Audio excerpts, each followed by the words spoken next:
அன்புக்குரிய சொந்தங்களே, சமீபத்தில் வந்த ஒரு தீர்ப்பு, அதாவது இஸ்லாத்தை தன்னுடைய வாழ்வியல் நெறியாக ஏற்றுக்கொண்டு வருபவர்களுக்கு பிசிஎம் என்று சொல்லக்கூடிய அந்த கேட்டகரியை, அந்த அரசாணையை ரத்து செய்த ஒரு தீர்ப்பு சம்பந்தமாக ஒரு விளக்குவதற்காக இந்த காணொலியை பதிவிடுகிறோம்.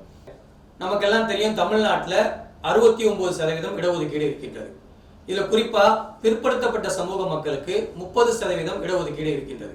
இந்த 30%க்குள்ள உள் ஒதுக்கீடாக 3.5% இஸ்லாமிய சமூக பிரிவினருக்கு வழங்கப்பட்டிருக்கு. இது எதன் அடிப்படையில் வழங்கப்பட்டது என்று பார்த்தால், இதற்காக பிற்படுத்தப்பட்ட வாழ்வியலை ஆய்வு செய்வதற்காக ஒரு கமிட்டி அமைக்கப்படுது. அந்த கமிட்டிக்கு பேரு MS ஜனார்தனன் கமிட்டி என்ற பேரு.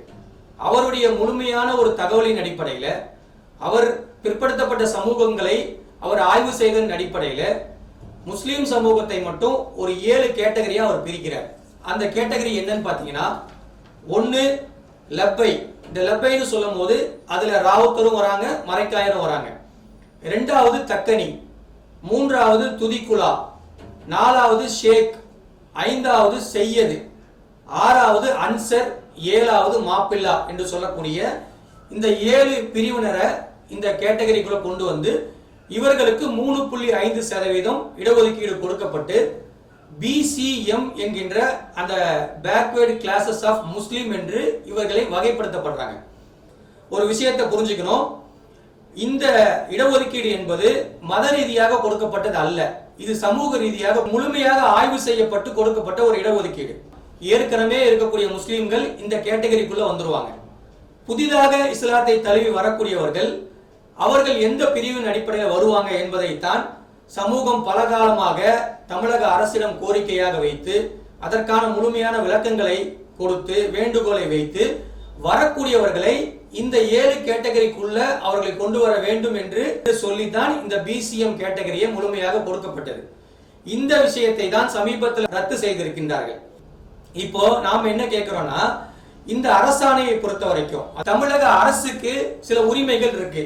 என்ன உரிமைகள் இருக்கு என்று பார்த்தீர்கள் என்றால், அரசியல் சாசனம் வழங்கக்கூடிய உரிமைகள்.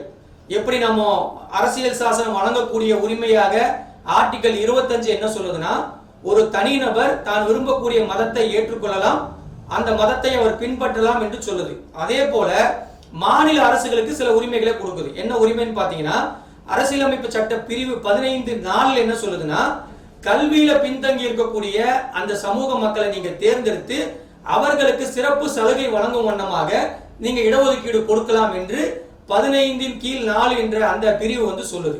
அதே போல 16(4) என்ற அந்த பிரிவு இதே கேட்டகரியை வந்து சொல்லுது. என்ன சொல்லுது அப்படின்னா, அரசு வேலை வாய்ப்புல மாநிலத்தின் கீழ் உள்ள அரசு பணிகளில் இடஒதுக்கீடை கொடுப்பதாக நீங்கள் முடிவு செய்தால் அது மாநில அரசு கொடுக்கலாம் என்று இந்த 16(4) என்கின்ற இந்த பிரிவு மிக தெளிவாக சொல்கிறது. இதையெல்லாம் வைத்து பார்த்தால் 2024 கொடுக்கப்பட்ட அந்த ஜிஓ 31 என்பது முழுமையாக செல்லத்தக்கதாக இருக்கிறது.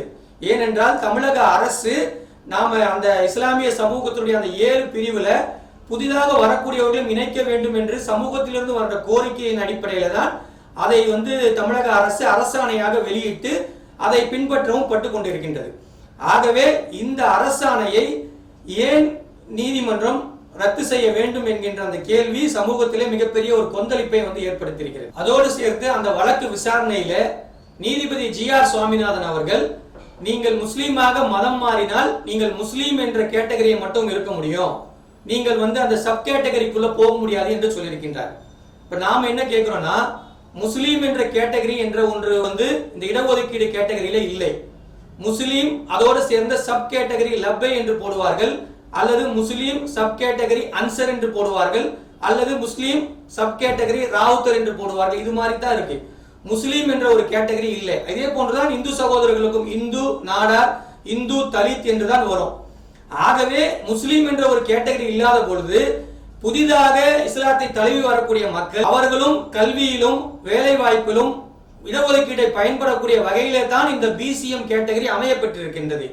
ஆக இந்த கேட்டகரியை ஏன் உயர்நீதிமன்றம் இதை ரத்து செய்ய வேண்டும் என்கின்ற கேள்வியை நாம முன்வைக்கிறோம். புதிதாக இஸ்லாத்திற்குள்ள வரக்கூடியவங்களும் இந்த சதவீதத்தின் அடிப்படையில தான் அவங்க வந்து அவங்களுடைய கல்வியிலையும் வேலை வாய்ப்பிலையும் வந்து இடஒதுக்கீடு வாங்குவாங்களே தவிர வேறு பிற்படுத்தப்பட்ட மக்கள் சமூகத்தில் இருக்கக்கூடியவர்களுடைய இடஒதுக்கீட்டை எக்ஸ்ட்ரா எடுக்கிறது இல்ல.